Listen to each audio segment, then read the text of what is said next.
नमस्कार, मी स्वाती तुम्हा सर्वांचं स्वागत करते आजच्या एका नवीन व्लॉगमध्ये।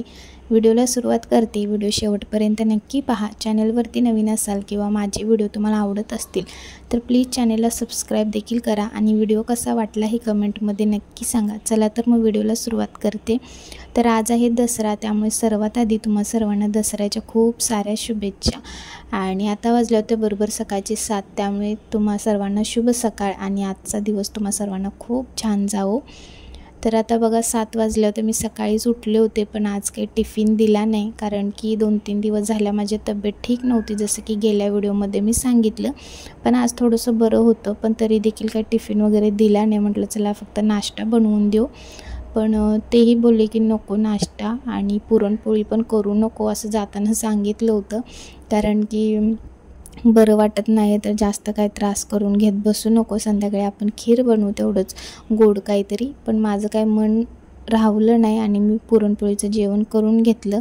शेवटी पोळी मी बनवली, कारण की कुठलाही सण असो सण साजरा केला पाहिजे असं मला तरी वाटतं। आणि मला सण म्हटलं ना की थोडीशी जास्तच एनर्जी उत्साह असतो आणि बरं वाटत होतं, त्यामुळे म्हटलं की चला पुरणपोळीचं जेवण करून घेऊ।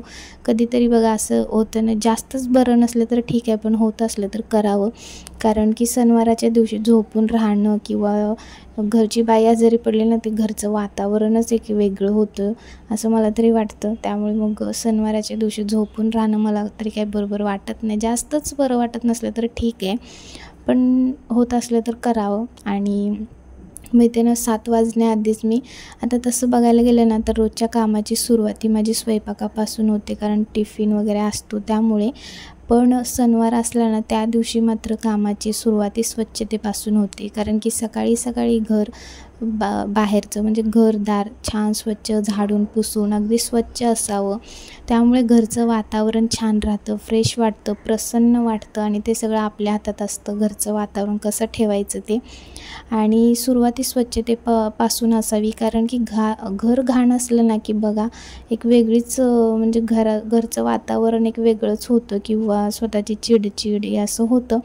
आणि तेच घर स्वच्छ केल्यानंतर बघायचं घरचं वातावरण कसं अगदी प्रसन्न किंवा स्वतःलाही फ्रेश वाटतं आणि छान वाटतं। त्यामुळे सणवाराच्या दिवशी तरी एक्स्ट्रा असतं, रोजची तर स्वच्छता असतेच, पण सणवाराच्या दिवशी थोडी एक्स्ट्रा स्वच्छता असते किंवा एक्स्ट्रा काम असतं की हे छान असं नीटनेटकं असावं, छान दिसावं असं, बस इतकंच। तर ते सगळं फ्रेश होण्याआधी मी करून घेतलं आणि त्यामुळे सुरुवातीला माझा अवतार थोडासा वेगळा, त्यामुळे प्लीज इग्नोर करा, कारण की पहिले ना घर झाडून पुसून स्वच्छ करून घेतलं ना फ्रेश होण्याआधी की बरं वाटतं, कारण की एकतरी गरम खूप होतं, घाम येतो, त्यामुळे नंतर फ्रेश झाल्यानंतर ही सगळी कामं करायला नको वाटतं। त्यामुळे मग मी तरी ना कधीही फ्रेश होण्याआधीचे सगळी कामं आवरून घेते, फरशी पुसून घेणं, झाडून घेणं। तर पहिले मी बाहेरचं आवरलं, म्हणजेच पॅसेज वगैरे जो आहे तर तो छान स्वच्छ झाडून घेतला। अजून 7ही वाजल्या नव्हत्या, त्याच्या आधीच मी बाहेरचं पॅसेज वगैरे झाडून घेतला, पुसून घेतलं, स्वच्छ केलं। त्यानंतर मग घरातलं आवरायला घेतलं, तोपर्यंत आलेलं पाणी आणि पहिले कपडे लावले मशीनला, कारण पाणी आल्याबरोबर काम असतं ते म्हणजे कपडे लावणं, त्यामुळे मग पहिले कपडे लावले मशीनला आणि त्यानंतर मग पिण्याचं पाणी भरवून घेतलं। आता तुम्ही बघितलं असेल पहिले माझ्याकडे प्लास्टिकच्या बॉटल्स होत्या, तर त्या सगळ्या मी फेकून दिल्या आणि आता मी स्टीलच्या घेतलेल्या आहेत, कारण की प्लास्टिकच्या बॉटलमधलं पाणी थोडंसं वेगळंच लागत होतं आणि तसंही आपल्या शरीरासाठी काही चांगलं नाही आहे प्लास्टिकच्या भांड्यातलं खाणं पिणं, त्यामुळे पाणी वेगळंच लागत होतं, त्यामुळे फेकून दिल्या त्या सगळ्या बॉटल्स। चांगल्या होत्या तरीसुद्धा, कारण पाणी वेगळं लागत होतं पिताना, आणि स्टीलच्या बॉटल्सच घेतल्या। आणि आता सध्या तरी काही मी फ्रीजमधलं पाणी पित नाही आहे, घसा खराब आहे त्यामुळे। आणि मग नंतर पाणी वगैरे भरून घेतलं आणि फ्रेश झाल्याबरोबर लगेच कामाला सुरुवात केली, ते म्हणजे जेवण बनवायला घेतलं। अजिबात टाईम वेस्ट न करता आज मी सगळं आवरायला घेतलेलं आहे, त्यामुळे जास्त काही व्हिडिओ पण शूट करता आला नाही मला। अगदी छोटासा व्लॉग असणार आहे, तोच कसा वाटतंय नक्की सांगा। आणि त्यात म्हणजे माझं स्टोरेजसुद्धा फुल झालं मोबाईलचं, कारण की असे बरेच व्हिडिओ शूट केले जे तुमच्यासोबत अजूनही शेअर केलेले नाही आहेत, तर हळूहळू करून मी ते सगळे व्हिडिओ तुमच्यासोबत तुमच्यासोबत शेअर करणार आहे. त्यामुळे मोबाईलचं स्टोरेज इतकं फुल झालं ना की व्हिडिओ शूट करता आला नाही मला, असं झालं. त्यामुळे मग पहिले जे काही व्हिडिओ तुमच्यासोबत शेअर केलेले होते किंवा काही फोटोज असतील तर ते सगळे डिलीट करत बसले आणि एक साईडला दूध उतू गेलं माझं. असं झालं, म्हणतात ना नजर हटी दुर्घटना घटी, अगदी सेम तसा सीन झाला आज माझ्यासोबत. पण जास्त काही दूध उतू गेलं नाही, 1-2 थेंबच गेले, कारण की लगेच पटकन मी लक्ष दिलं म्हणून बरं, नाहीतरी अर्धं निम्मं दूध उतू गेलं असतं. आणि दूध उतू गेलं ना की साय बरोबर येत नाही, कारण की मी साय साठवते तूप बनवण्यासाठी. आणि म्हणजे कसं घरातलं तूप आपलं बरं वाटतं, कारण की जेव्हा मी बाहेरचं 2 वेळा घेतलं होतं तेव्हा मी फसले होते तूप घेताना. माहिती नाही कसं काय त्यांच्याजवळ असतं तेव्हा त्या तुपाचा इतका वास येतो, म्हणजे असं घरगुती बरं का, असं कुठलं काय कंपनी ब्रँडवाला असं काही नव्हतं, असं घरगुती तूप होतं. आणि 2 वेळा मी ते तूप घेताना फसले होते, कारण की माहिती नाही कसं त्यांच्याजवळ जेव्हा असतं त्या तुपाचा इतका वास येतो की असं वाटतं की अगदी शुद्ध तूप आहे असं वाटतं. आणि जेव्हा आपण घेतो तेव्हा मात्र ते तूप पूर्ण असं त्याचा वासच निघून जातो, किंवा ते असं डालड्यासारखं त्याच्यामध्ये रवा मिक्स असं वाटतं. त्याच्यामुळे ना मला असं वाटतं की ते तुपाला पैसे घालवण्यापेक्षा दुधाला पैसे घालवलेलं काय वाईट आहे. त्याच्यामुळे मग मी असं म्हणते की ते तूप बाहेरचं घेण्यापेक्षा ना दुधाला पैसे एक्स्ट्रा घालवा आणि घरातलंच तूप काढा, कारण ते आपल्याला निदान शुद्ध तूप तरी खायला भेटेल असं मला वाटतं. त्यामुळे मग मी आता बाहेरचं तूप, विकतचं तूप आणण्यामध्ये अजिबात फसत नाही आता ते तूप घेताना. भले कितीही वास येऊ दे किंवा कितीही चांगलं वाटलं तरी मी तरी आता घेण्याच्या भानगडीत पडत नाही. घरातलं तूपच बेस्ट आहे असं मला वाटतं. त्यामुळे मग मी तरी आता दूध आणते, वरची साय काढून हे सगळी चांगली साठवते टोपभर आणि नंतर तूप बनवते. जसं की आता एक शॉर्ट व्हिडिओ तुमच्यासोबत मी शेअर केलाच होता तूप बनवलेला. तर इथे बघा थोडंफार स्वयंपाक हे सगळं आवरून घेतला होता, म्हणजेच की हे झालं होतं, भात कटाची आमटी बनवली होती, फक्त राहिलं होतं ते म्हणजे पुरणपोळी बनवणं बाकी होतं.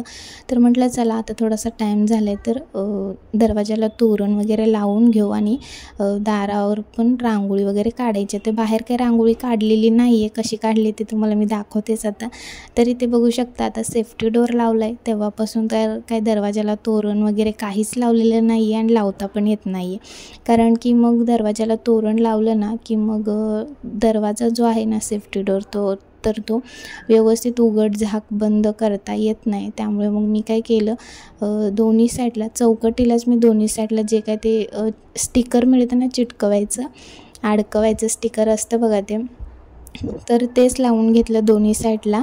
आणि तोरण थोडंसं मोठं झालेलं पण ॲडजस्ट करून मी व्यवस्थित लावून घेतलं, कारण की दसरा म्हटलं ना की ते दरवाजाला तोरण लागल्याशिवाय दसरा वाटतच नाही. कारण की ते फुलांचं तोरण, झेंडूंच्या फुलांचं तोरण हे सगळं असलं ना की असं वाटतं की हा दसरा आहे. त्याच्यामुळे मग मी लावून घेतलं. मला काही तोरण लावल्याशिवाय राहवलं नाही. तर लावतं तर बाहेरून लावायचं म्हटलं तर काय ते जमणार नव्हतं, नाही तर मग परत दरवाजा उघड बंद करायला थोडंसं प्रॉब्लेम झाला असता आणि जमलं पण नसतं. त्याच्यामुळे म्हटलं चला आतून लावू, दरवाजाला तोरण लागण्याशी मतलब. आणि त्यामुळे मग मी काय केलं, स्टिकर जे अडकवायचं मिळतं ना तर ते दोन्ही साईडला लावून घेतलं आणि ॲडजस्ट करून दरवाजाला तोरण लावलं. त्यानंतर मग उंबरठ्याला झेंडूची फुलं ठेवली दोन्ही साईडला. तर ह्या सगळ्या गोष्टी ना केल्यानंतर मला स्वतःला खूप छान वाटतं किंवा मला हे सगळं करायला आवडतं. त्यामुळे मग मी करते. आणि कुठलाही सणवार म्हटलं ना की रांगोळी तरी काढलीच पाहिजे. तर बाकी इतर वेळी काय एवढं जमत नाही. आणि आताही मी बाहेर रांगोळी काढलेली नाही आहे, फक्त उंबरठ्यावरती रांगोळी काढली, दोन्ही साईडला छोटी छोटी फुलं काढली आणि झेंडूची फुलंसुद्धा बाजूला ठेवलेत, कारण की पावलं होती बाजूला दोन्ही दिसतात जसं की तुम्हाला व्हिडिओमध्ये. आणि इतकं छान वाटतं ना अशा या सगळ्या गोष्टी केल्यानंतर. घरचं वातावरण इतकं छान प्रसन्न राहतं. आणि जोपर्यंत पुरणपोळीचं जेवण करत नाही ना तोपर्यंत सण आहे असं वाटतच नाही मला तरी. कारण की बघा जसं की सकाळीच ठरलं होतं की पुरणपोळीचं काय बनवू नको, त्यांनी जाताना सांगितलं होतं. पण मला तरी असं वाटतं ना की जोपर्यंत पुरणपोळी करत नाही तोपर्यंत सण आहे असं मला तरी वाटतच नाही. कारण की खीर बघा आपण बनवली ना तर इतर वेळी कधी मी तर खीर बनवते, मला खावंशी वाटली ना की कधी मी खीर बनवते. खीर घरामध्ये सारखी असते आमच्या. शेवयाची खीर आहे मी सारखी नेहमी बनवत असते, त्यामुळे मग ती इतकंच काही विशेष असं वाटत नाही. जोपर्यंत पुरणपोळी बनत नाही तोपर्यंत सण नाही, घरामध्ये सण साजरा केला असं वाटतच नाही मला तरी. त्यामुळे मग आज पुरणपोळीचं जेवण करायचं ठरवलं आणि तशी लवकरच सुरुवात पण केली मी. आणि बघू शकता इथे अगदी थोडंसं टाकलं होतं, म्हणजे थोडंसं डाळ शिजवली होती मी आणि जास्त त्रास व्हायला नको त्यामुळे. आणि इतका छान झाला होता ना आजचा स्वयंपाक, खरंच खूप छान झाला होता. कटाची आमटी तर इतकी छान झाली होती आणि पोळ्यासुद्धा तुम्ही बघू शकताय इतक्या छान झाल्या होत्या. तर एवढा सारा पसारा पडला होता तो सगळा आवरून घेतला. आणि ते बघू शकता काय काय बनवले, मस्त रंगीबी कलरचे कुरड्या होत्या, त्याही छान तळून घेतल्या होत्या. दूध आणि कटाची आमटी हे सगळं असं बाकीचं जेवण. देवापुढे नैवेद्य दाखवला, हार वगैरे घातला, देवालासुद्धा फुलं वगैरे वाहिली. आणि त्यानंतर मग संध्याकाळी आम्ही निघालो बाहेर, म्हणजेच भांडूपला जायला. तर थोडीशी ते खरेदी पण केली बघा आम्ही दसऱ्यानिमित्त. आता असं जाताना असं काही ठरवलं नव्हतं घ्यायचं म्हणून, कारण की सहज आम्ही गेलो होतो. पण म्हटलं चला दुकानमध्ये जाऊन विचारून तर येऊ कितीला आहे, काय कसं आहे किंवा काय. आता इथे आम्ही घेतलेले चप्पलचं स्टँड घेतलं आहे बरं का, बाकी काही घेतलेलं नाही आहे. तर मला खूप आवडलं त्यामुळे म्हटलं चला घेऊन टाकू. आणि आज दसरा पण आहे म्हटलं, त्यामुळे मग घेतला आणि घरी परत आलो. त्यानंतर मग बघू शकता कसं आहे. तर आता हे दुसऱ्या दिवशी आम्ही लावून घेऊ, लावल्यानंतरही तुम्हाला मी नक्की दाखवेल व्हिडिओमध्ये. तर आमच्या थोडंसं गेटला मॅच पण होते त्याचा कलर. तर असा होता आजचा पूर्ण दिवस. व्हिडिओ कसा वाटला नक्की सांगा.